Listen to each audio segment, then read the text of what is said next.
जय हिंद दोस्तों, स्वागत है एक बार फिर से। आज दिन भर की तमाम बड़ी खबरों में पहली अपडेट में जानेंगे खेल मंत्री और पहलवानों के बीच में बन गई सहमति। 15 जून तक जांच होगी खत्म, तब तक प्रदर्शन पर लगी रोक। तो वहीं गुरनाम सिंह चड़ूनी समेत 9 किसान नेता गिरफ्तार, राकेश टिकैत ने दे डाली आंदोलन की धमकी। तो वहीं शरद पवार ने भाजपा पर बोला जबरदस्त हमला, बोले देश में बीजेपी विरोधी लहर, देश की जनता चाहती है बदलाव। तो वहीं नीतीश कुमार ने 23 जून को बुलाई विपक्षी दलों की बैठक, राहुल गांधी, ममता बनर्जी और अरविंद केजरीवाल होंगे शामिल। तो वहीं अखिलेश यादव ने बीजेपी पर बोला जबरदस्त हमला, बोले दिल्ली में 2024 भाजपा के लिए 7 बटे सन्नाटा साबित होगा। और भी बड़ी खबरों को जानेंगे विस्तार से, लेकिन उससे पहले यदि आप भी मानते हैं कि देश की जनता बदलाव चाहती है तो इस वीडियो को लाइक कर, चैनल को लाल बटन दबाकर सब्सक्राइब करें और कमेंट बॉक्स में लिखें जय हिंद। दरअसल दोस्तों आपको बता दें कि केंद्र खेल मंत्री अनुराग ठाकुर और प्रदर्शन कर रहे पहलवानों के बीच बुधवार को मीटिंग हुई। इसके बाद पहलवानों ने बताया कि 15 जून तक पुलिस की जांच पूरी करने का भरोसा दिया गया है और तब तक किसी प्रकार का प्रदर्शन नहीं किया जाएगा। भारतीय कुश्ती महासंघ के पूर्व अध्यक्ष ब्रजभूषण शरण सिंह की गिरफ्तारी की मांग कर रहे पहलवानों ने कहा कि हमें भरोसा दिलाया गया है कि पुलिस जांच धीमी गति से हो रही थी, इस पर उसे 15 जून तक पूरी करने का आश्वासन दिया गया है। खेल मंत्री ने प्रदर्शनकारी पहलवानों को बातचीत के लिए बुलाया था। अनुराग ठाकुर ने कहा कि मैंने पहलवानों को आमंत्रित किया और बातचीत अच्छे नोट पर समाप्त हुई। हमने 6 घंटे से अधिक समय तक बैठक की और कई बिंदुओं पर चर्चा हुई। जिन मुद्दों पर चर्चा हुई उसमें कहा गया है कि जो आरोप लगाए गए हैं उनकी जांच पूरी करके 15 जून तक चार्जशीट दी जाए और 30 जून तक चुनाव किए जाएं। एक इंटरनल कंप्लेंट समिति बनाई जाए जिसकी अध्यक्षता कोई महिला करे। जब WFI के चुनाव हो तो अच्छे पदाधिकारी चुनकर आए, उसके लिए खिलाड़ियों से रायशुमारी हो, ब्रजभूषण शरण सिंह से जुड़े लोग चुनकर न आए, ये उनकी मांग थी। खिलाड़ियों के खिलाफ जो मुकदमे हैं उनको वापस लेने की मांग की है। आपको बता दें कि उन्होंने बताया कि ये सब बातें हमारी आम सहमति से हुई हैं। अगली बड़ी खबर, पहलवानों के प्रदर्शन पर राजनीति हो गई तेज, कांग्रेस पार्टी ने कर दिया समर्थन का ऐलान। दरअसल दोस्तों आपको बता दें कि कांग्रेस पार्टी ने ब्रजभूषण शरण सिंह की गिरफ्तारी की मांग को लेकर प्रदर्शन कर रहे पहलवानों को सरकार द्वारा बातचीत के लिए फिर से आमंत्रित किए जाने के बाद कहा कि वो पहलवानों को न्याय मिलने तक उनके साथ में खड़ी है। कांग्रेस सांसद दीपेंद्र हुड्डा ने यह भी कहा कि सरकार से बातचीत के बाद पहलवान जो भी रुख अपनाएंगे कांग्रेस उसके साथ रहेगी। बता दें कि गृह मंत्री अमित शाह से मुलाकात के कुछ दिन बाद सरकार ने ब्रजभूषण शरण सिंह के खिलाफ प्रदर्शन कर रहे पहलवानों को उनके मुद्दों पर एक बार फिर बातचीत के लिए आमंत्रित किया। उधर कांग्रेस पार्टी के वरिष्ठ नेता दीपेंद्र हुड्डा ने मीडिया से बातचीत में कहा कि कांग्रेस पार्टी का रुख एकदम साफ है, उनकी यही मांग है कि बेटियों को न्याय मिलना चाहिए। जब तक न्याय नहीं मिलेगा कांग्रेस पार्टी तब तक बेटियों का साथ देगी। उन्होंने आरोप लगाया कि सरकार महिला पहलवानों के साथ में सौतेला व्यवहार कर रही है और उनकी आवाज को चलने के लिए पूरे तंत्र को खुला छोड़ दिया है। कांग्रेस सांसद ने कहा कि सरकार से बातचीत के बाद पहलवान जो भी रुख अपनाएंगे हम उसके साथ में खड़े रहेंगे। अगली बड़ी खबर, गुरनाम सिंह चड़ूनी समेत 9 किसान नेता किए गए गिरफ्तार, राकेश टिकैत ने दे डाली दिल्ली में आंदोलन की धमकी। दरअसल दोस्तों आपको बता दें कि सूरजमुखी के बीजों को न्यूनतम समर्थन मूल्य पर सरकार द्वारा खरीदे जाने की मांग कर रहे किसानों की ओर से राष्ट्रीय राजमार्ग बाधित करने पर भारतीय किसान यूनियन के अध्यक्ष गुरनाम सिंह चड़ूनी सहित 9 नेताओं को गिरफ्तार कर लिया गया। किसान शाहबाद में प्रदर्शन कर रहे थे। इसके बाद किसान नेता राकेश टिकैत ने कहा कि वो भी शाहबाद जाएंगे और जब तक इन किसान नेताओं को छोड़ा नहीं जाता वो भी प्रदर्शन करेंगे। उन्होंने कहा कि किसान दिल्ली में भी बड़ा आंदोलन करेंगे। पुलिस का कहना है कि भारतीय दंड संहिता की विभिन्न धाराओं में मामले दर्ज होने के बाद BKU के 9 नेताओं को हिरासत में लिया गया और उसके बाद उन्हें गिरफ्तार कर लिया गया। पुलिस के अनुसार इन लोगों के खिलाफ दंगा करने, गैरकानूनी तरीके से एकत्रित होने तथा सरकारी अधिकारी को अपना कार्य करने से रोकने के लिए आपराधिक बल का इस्तेमाल करने के आरोप में मामला दर्ज किया गया है। आपको बता दें कि फिलहाल किसान नेता राकेश टिकैत ने धमकी दे दी है कि किसान अब दिल्ली में प्रदर्शन करेंगे।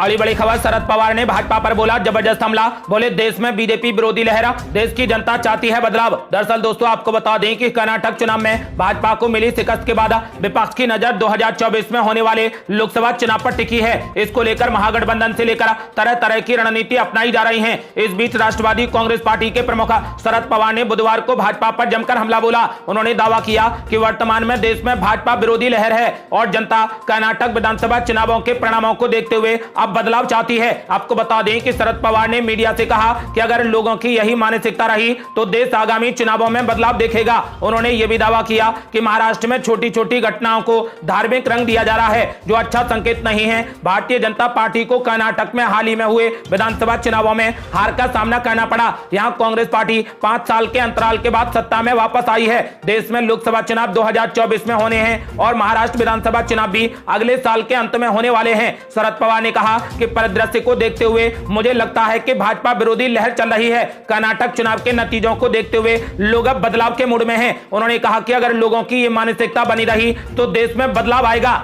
अगली बड़ी खबर, नीतीश कुमार ने 23 जून को बुलाई विपक्षी दलों की बड़ी बैठक। राहुल गांधी, ममता बनर्जी और अरविंद केजरीवाल होंगे शामिल। दरअसल दोस्तों आपको बता दें कि विपक्षी दलों की बैठक की नई तारीख का ऐलान कर दिया गया है। 12 जून को बिहार के पटना में होने वाली ये बैठक स्थगित कर दी गई थी। जेडीयू प्रमुख ललन सिंह ने बुधवार को कहा कि विपक्ष की ये बैठक अब 23 जून को पटना में होगी। सभी विपक्षी दलों ने इस पर अपनी सहमति जता दी है। 2024 के लिए ये बैठक मील का पत्थर साबित होगी और देश बीजेपी मुक्त होगा। ललन सिंह ने बताया कि पहले 12 जून को पटना में विपक्षी दलों की बैठक तय की गई थी, लेकिन कई मुख्यमंत्रियों के अपने अपने राज्यों में कार्यक्रम थे। इसके चलते इस बैठक को स्थगित कर दिया गया था। उन्होंने आगे कहा कि कांग्रेस पार्टी के अध्यक्ष मल्लिकार्जुन खड़गे और पार्टी नेता राहुल गांधी भी इस बैठक में शामिल होंगे। इनके अलावा पश्चिम बंगाल के मुख्यमंत्री ममता बनर्जी, अखिलेश यादव, झारखंड के मुख्यमंत्री हेमंत सोरेन, उद्धव ठाकरे, राकापा प्रमुख शरद पवार, तमिलनाडु के मुख्यमंत्री एम.के. स्टालिन, दिल्ली के मुख्यमंत्री अरविंद केजरीवाल, भाजपा महासचिव डी राजा, सीताराम येचुरी और दीपांकर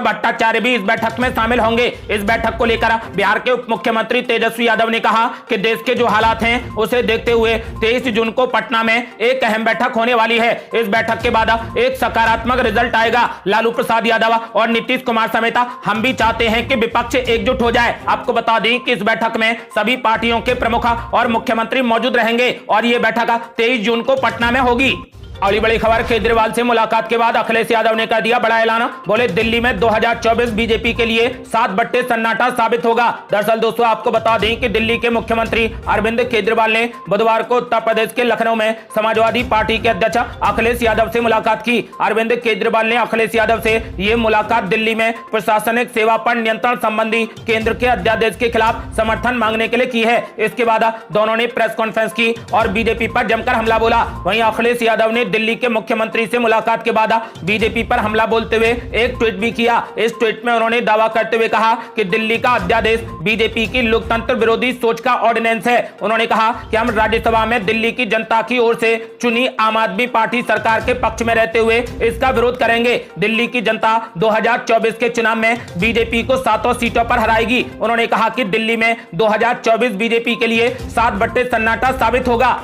अगली बड़ी खबर, मुख्यमंत्री ममता बनर्जी ने बीजेपी पर बोला जबरदस्त हमला। बोली उड़ीसा ट्रेन हादसे की सच्चाई बाहर आने से रोक रही मोदी सरकार। दरअसल दोस्तों आपको बता दें कि उड़ीसा के बालासोर में हुए दर्दनाक ट्रेन हादसे को 5 दिन बीत जाने के बाद कई ऐसे सवाल हैं जिन्हें लगातार विपक्ष केंद्र सरकार से पूछ रहा है। इस मामले पर अब पश्चिम बंगाल के मुख्यमंत्री ममता बनर्जी ने बुधवार को भाजपा शासित केंद्र सरकार पर जमकर निशाना साधा और आरोप लगाया कि उड़ीसा में ट्रेन दुर्घटना के कारणों को दबाने की कोशिश की जा रही है। ममता बनर्जी ने दावा किया कि सीबीआई ट्रिपल ट्रेन हादसे की जांच के लिए लगी है, लेकिन इसके सबूत पहले ही हटा दिए गए हैं। मुख्यमंत्री ममता बनर्जी ने निशाना साधते हुए कहा कि केंद्र सरकार ने सीबीआई को बंगाल में 14 से 16 नगर पालिकाओं में भेजा है, जबकि बालासोर दुर्घटना के कारणों को दबाने की कोशिश की जा रही है। बता दें कि केंद्र जांच एजेंसी ने बंगाल में नगर पालिकाओं में विभिन्न भर्तियों से जुड़ी अनियमितताओं की जांच के सिलसिले में बुधवार को पश्चिम बंगाल में कई स्थानों पर छापेमारी की है। ममता बनर्जी ने कहा कि भाजपा सरकार सच्चाई को दबा नहीं पाएगी। मैं चाहती हूं कि सच्चाई सबके सामने आए। उन्होंने कहा कि दुर्घटना में घायल और मारे गए लोगों के परिवार के सदस्य भी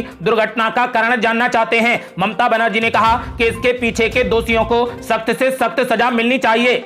अगली बड़ी खबर, अखिलेश यादव से मुलाकात के बाद मुख्यमंत्री अरविंद केजरीवाल का बड़ा ऐलान। बोले 2024 में सत्ता में नहीं आएगी बीजेपी। दरअसल दोस्तों आपको बता दें कि केंद्र के अध्यादेश के खिलाफ दिल्ली के मुख्यमंत्री अरविंद केजरीवाल विपक्ष को एकजुट करने की पूरी कोशिश कर रहे हैं। इसी के मद्देनजर उन्होंने बुधवार को लखनऊ में समाजवादी पार्टी के अध्यक्ष और यूपी के पूर्व मुख्यमंत्री अखिलेश यादव से भी मुलाकात की। उन्होंने समाजवादी पार्टी के समर्थन के लिए अखिलेश यादव को धन्यवाद दिया। अरविंद केजरीवाल ने कहा कि अगर गैर बीजेपी पार्टियां एक साथ आ जाती हैं तो यह अध्यादेश राज्यसभा में पराजित हो जाएगा और इससे एक मजबूत संदेश जाएगा कि मोदी सरकार 2024 में सत्ता में नहीं आ रही है। उन्होंने कहा कि मैं समाजवादी पार्टी प्रमुख अखिलेश यादव को धन्यवाद देता हूं, जिन्होंने हमें आश्वासन दिया है कि उनकी पार्टी राज्यसभा में हमारा समर्थन करेगी। आपको बता दें कि फिलहाल अखिलेश यादव ने ऐलान कर दिया है कि उनकी पार्टी आम आदमी पार्टी को समर्थन देगी।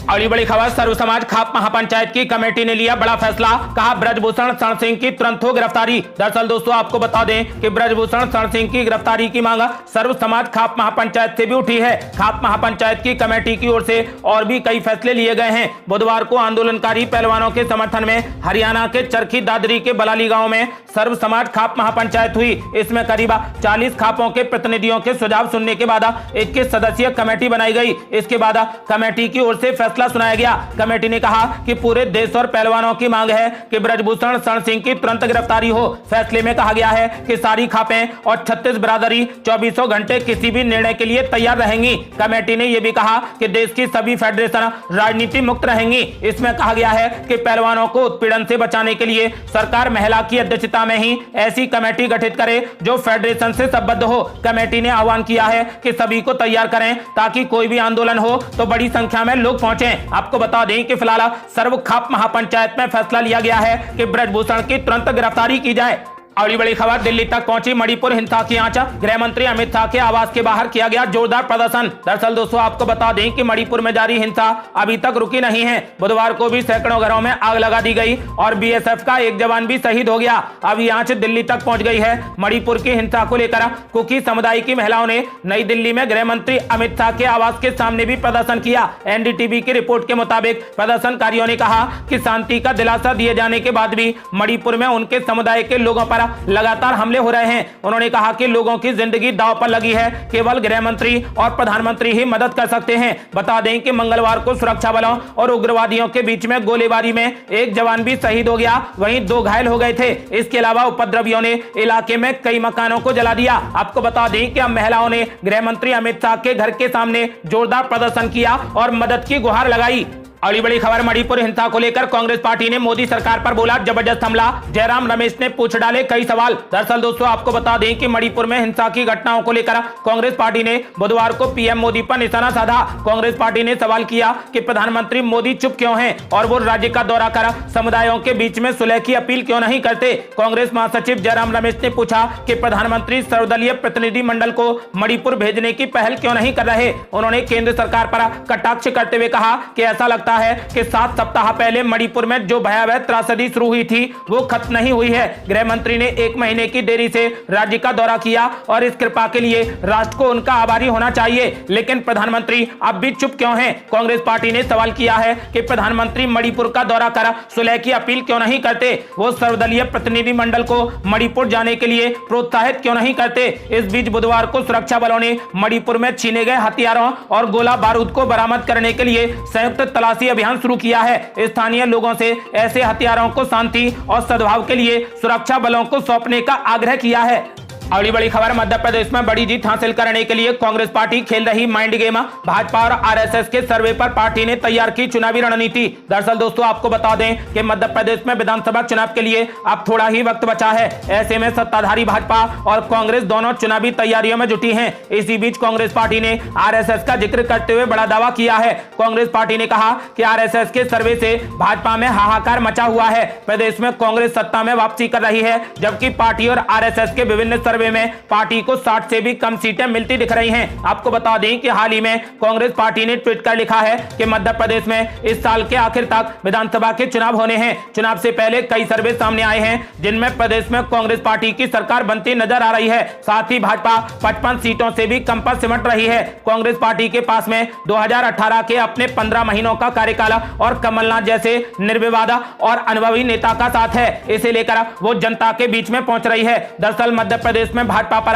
18 वर्षों की देनदारियां और सरकार की कई ऐसी अधूरी घोषणाएं हैं जो गंभीर सत्ता विरोधी लहर का रूप ले चुकी है। पिछले 5 महीनों में मध्य प्रदेश विधानसभा चुनाव 2023 को लेकर 6 अलग-अलग सर्वे सामने आए हैं। सभी सर्वे में भाजपा की सीटें लगातार घटती जा रही हैं। इतना ही नहीं, भाजपा के सर्वे में भी पार्टी बुरे तरीके से हारती दिख रही है। ये सर्वे आने के बाद से मध्य प्रदेश भाजपा में बड़ी खलबली मच गई है। अगली बड़ी खबर, हरियाणा में आज आम आदमी पार्टी करेगी मेगा रोड शो। मुख्यमंत्री केजरीवाल और भगवंत मान करेंगे आगामी विधानसभा चुनाव का शंखनाद। दरअसल दोस्तों आपको बता दें कि देश के 4 राज्यों के चुनावी कैंपेन का आम आदमी पार्टी आज हरियाणा से आगाज करने जा रही है। पार्टी ने इसके लिए राज्य की राजनीति का केंद्र बिंदु कहे जाने वाले जींद में एक मेगा रोड शो का आयोजन किया है। इस रैली में पार्टी के राष्ट्रीय संयोजक और दिल्ली के मुख्यमंत्री केजरीवाल और पंजाब के मुख्यमंत्री भगवंत मान आगामी विधानसभा चुनाव का शंखनाद करेंगे। दरअसल आम आदमी पार्टी देश के 4 राज्य हरियाणा, राजस्थान, मध्य प्रदेश और छत्तीसगढ़ में होने वाले विधानसभा चुनावों को लेकर फोकस कर रही है। हालांकि हरियाणा से पहले 3 राज्यों में इसी साल विधानसभा चुनाव होंगे। चुनावी कैंपेन के लिए आम आदमी पार्टी ने हरियाणा को ही क्यों चुना, इसकी कुछ खास वजह है। पहली दिल्ली और पंजाब के लगता हुआ राज्य है। चूंकि इन दोनों राज्यों में पार्टी की सरकार है, इसलिए पार्टी सोच रही है कि हरियाणा में इसका अच्छा असर रहेगा। मिली जानकारी के अनुसार हरियाणा में सत्ता विरोधी लहर चल रही है, जिसका फायदा चुनाव में अन्य पार्टियों को होगा। इसके अलावा अरविंद केजरीवाल का गृह राज्य हरियाणा है। आपको बता दें कि इसी वजह से अरविंद केजरीवाल आज मेगा रोड शो करने जा रहे हैं। अगली बड़ी खबर, हरियाणा में हर लोकसभा सीट पर बीजेपी की जीत की तैयारी, बनाई खास रणनीति। दरअसल दोस्तों आपको बता दें कि अगले साल होने वाले लोकसभा चुनावों को लेकर भारतीय जनता पार्टी ने बड़े जोर शोर से चुनावी तैयारियां शुरू कर दी हैं। बीजेपी हर राज्य में पूरे दमखम के साथ में उतरने की तैयारी में है। इसी कड़ी में हरियाणा में बीजेपी हर लोकसभा क्षेत्र में एक बड़ी रैली करने जा रही है। प्रदेश में 30 जून तक 13 बड़े कार्यक्रमों का आयोजन किया जाएगा। इसकी शुरुआत 18 जून को सिरसा में गृह मंत्री अमित शाह की रैली से होने वाली है। जून महीने में होने वाले 13 कार्यक्रमों पर मुख्य रूप से व्यापारिक संगठनों, पार्टी कार्यकर्ताओं से संपर्क किया जाएगा। 21 जून को योगा दिवस पर भी कई कार्यक्रमों का आयोजन किया जाएगा। बीजेपी के प्रदेश प्रभारी विप्लव देव ने बताया कि प्रधानमंत्री नरेंद्र मोदी देश भर में 10 लाख बूथों पर डिजिटल रैली करेंगे। 21 जून को योग दिवस पर हर शक्ति केंद्र पर कार्यक्रम का आयोजन किया जाएगा। विप्लव देव ने बताया कि केंद्र सरकार और प्रदेश सरकार की 9 साल की उपलब्धियों को पार्टी कार्यकर्ताओं के जरिए जनता के बीच में लेकर जाया जाएगा। उन्हें बताया जाएगा